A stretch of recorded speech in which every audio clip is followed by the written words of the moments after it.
Welcome to the Deep Dive. We're taking a deep dive into the world of the Sicilian Mafia today with John Dickie's Cosa Nostra, a history of the Sicilian Mafia. Oh, this is a great one. It really gets into the nitty-gritty of how the Mafia operated. And I think some of the things we'll talk about today might really surprise people. It really challenges a lot of the common portrayals. It definitely does. One of the first things that jumped out at me was how Cosa Nostra, or our thing, as they called it, actually came about. You'd think it emerged from poverty and isolation. Yeah, that's kind of the classic image, isn't it? But Dickie, he paints a very different picture. Yeah. He traces their origins back to the heart of Sicily's wealth, like right in the middle of it. Wow. Okay. Surrounded by all those fertile lemon groves around Palermo in the mid-1800s. Lemon groves? No. Okay, so not exactly the impoverished backwater that we often imagine. Not at all. And to illustrate this point, he tells the story of this guy, a surgeon, Dr. Gaspar Galati. So he inherits a lemon grove. Oh.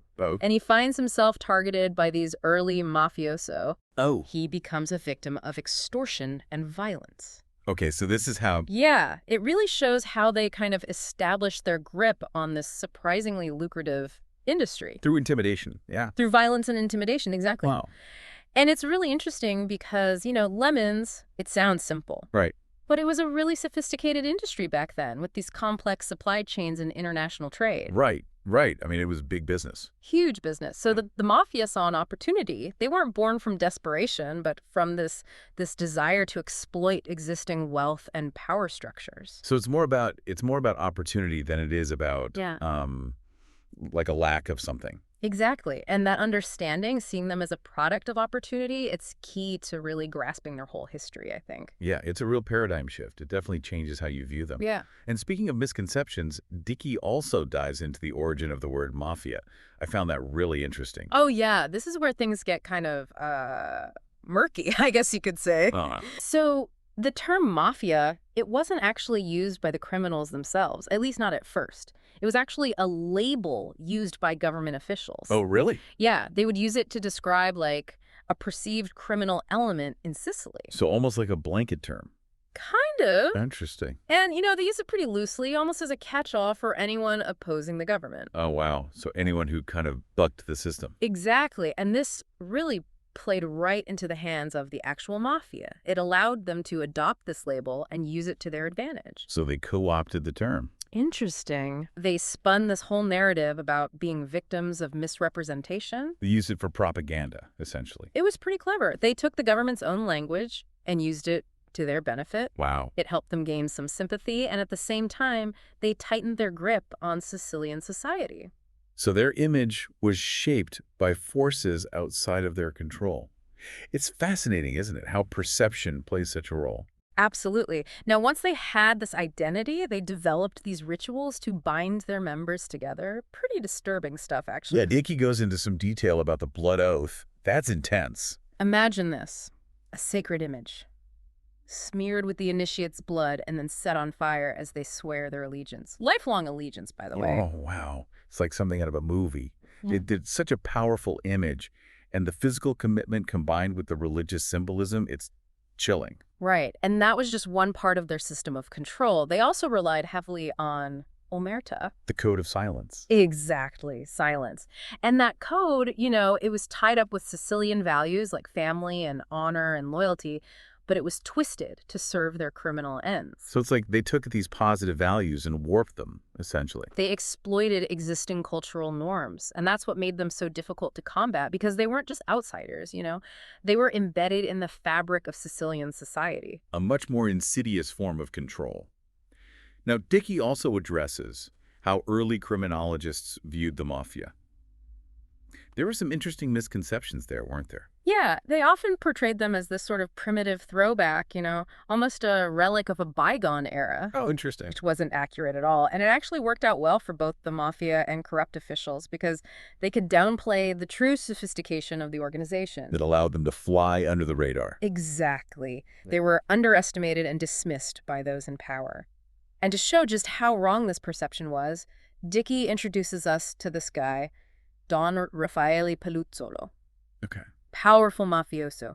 He actually managed to climb the ladder of Italian politics. Really? So they had their sights set on something bigger than just, street crime. Oh, yeah. Their ambitions went way beyond that. Wow. Polizzola became a member of the Italian parliament. So this is not some, rough around the edges criminal. This is a guy who's operating at the highest levels of government. Right. It shatters that image of the mafia as just like a street-level organization.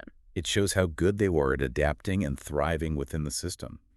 And their ambitions didn't stop at Sicily, did they? Dickie talks about the wave of Sicilian immigration to the United States. Yeah, he traces how they established themselves in places like New York, bringing their intimidation tactics with them. This is where we see figures like Pidu Morello and the Black Hand. Oh, yeah, the extortion schemes. They terrorized New York, especially their fellow Sicilian immigrants. And one guy in particular, Joe Petrosino, an NYPD detective, decided to go after them. Yeah, he was determined to expose their operations in America, but it cost him dearly. It did. He was assassinated in Palermo, orchestrated by the very organization he was investigating. That shows their reach, doesn't it? And the lengths they would go to protect themselves. Absolutely. They were brutal, and they had a long reach. Their influence extended far beyond Sicily. And it doesn't end there.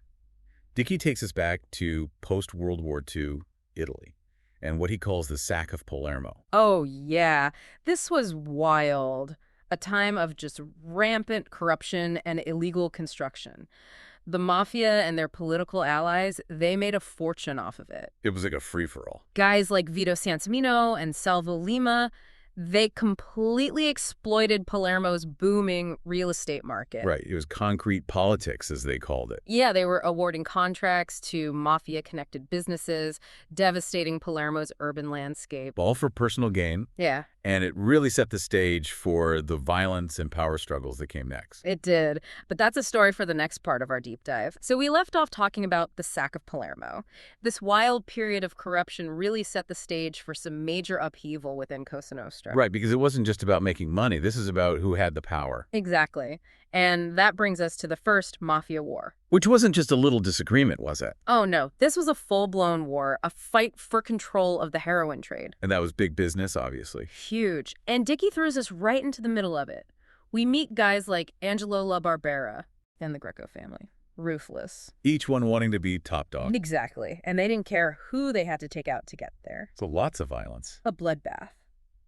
And this is where we first meet a guy named Tommaso Buscetta. Okay. A man of honor, as they called themselves, deeply entrenched in the mafia. But he doesn't stay that way, does he? His story takes a fascinating turn, really gets into the inner workings of Cosa Nostra, but that's for later. Okay, so we've got all this chaos, all this violence, and then what? Then things get even crazier, because this new group emerges, even more ruthless than the old guard. This is the Corleonesi, right? That's them, led by Luciano Leggio and later by Salvatore Totorina. Talk about ambitious. And brutal. They weren't playing around. They just wiped out their rivals, changed the whole game. Completely. And it wasn't just other mafioso they went after, was it? No. Dickie talks about this guy, Peppino Impastato, an anti-Mafia activist. Brave guy. What happened to him? Spoke out against the Corleonesi right on their home turf. Oh, man. That took guts. It did. And he paid the ultimate price. Assassinated in '78. So they weren't afraid to silence anyone who got in their way. No one. But Impastato's death, it became a symbol of resistance, and it sparked a new wave of opposition. People were fed up. And this is where we meet those judges, right? Falcone and Borsellino. Exactly. They saw the connections, the corruption, and they came up with a plan. A way to strike at the heart of Cosa Nostra. The Maxi trial. That's right. Hundreds of mafia members on trial. Huge. Had to be risky, too. Oh, absolutely. Falcone and Borsellino knew they were putting their lives on the line. But they did it anyway. They gathered evidence. They got people to break the code of silence. It was groundbreaking stuff. So they exposed the mafia's secrets. To the world. And it worked. The Maxi trial was a turning point. But it came at a huge cost. It did. The mafia retaliated. And Falcone and Borsellino, they were both assassinated. It's a reminder of what they were up against. Absolutely. The mafia was willing to do anything to protect itself. But we're not done yet. We still have to see what happens next. It's hard to believe that we're already at the end of our deep dive into Cosa Nostra. We've covered a lot of ground, haven't we? From those early days in the lemon groves to the violence of the mafia wars, it's been quite a journey. Yeah, it really has. And we've seen the incredible courage of people like Falcone and Borsellino who stood up to the mafia even at the cost of their own lives. Their story is a powerful reminder that the fight for justice can be incredibly dangerous. But where does that leave Cosa Nostra today? I mean, after everything they've been through, are they still a force to be reckoned with? Well, that's what Dickie explores in the final part of the book. And it might surprise you to learn that even after the Maxi trial, even after losing some of their most powerful figures, Cosa Nostra is far from finished. So they're not out there holding public executions anymore, but they haven't disappeared either. Right. They've adapted, they've gone underground, become more sophisticated, harder to detect. So what does that look like? What are they up to these days? Well, they're still involved in the drug trade, of course. Yeah. But they've also branched out, infiltrated legitimate businesses, gotten into finance, government contracts, you name it. So they're like chameleons, blending in, making it harder to track them down. Exactly. And that makes them even more dangerous in a way. It's a chilling thought. But Dickie doesn't leave us with just a sense of doom and gloom, does he? He also talks about what it would take to really dismantle Cosa Nostra. He does. And he argues that it's not enough to just go after individual criminals or even specific families. So it's not just about arrests and prosecutions. Right. To truly defeat Cosa Nostra, you have to address the root causes, the things that allow it to thrive in the first place. So what are those? Well, one of the biggest is the culture of silence, the omerta. People have to feel safe to speak out against the mafia, to report crimes, to testify in court. That's a tall order in a society where fear is so ingrained. It is. But Dickie points to some positive developments. There are organizations working to promote transparency, to educate young people, to support those who break the code of silence. So there's hope for the future. There is. It's a long road, but it's not impossible. And Dickie's book really drives home the point that this isn't just a fight for the government or the police.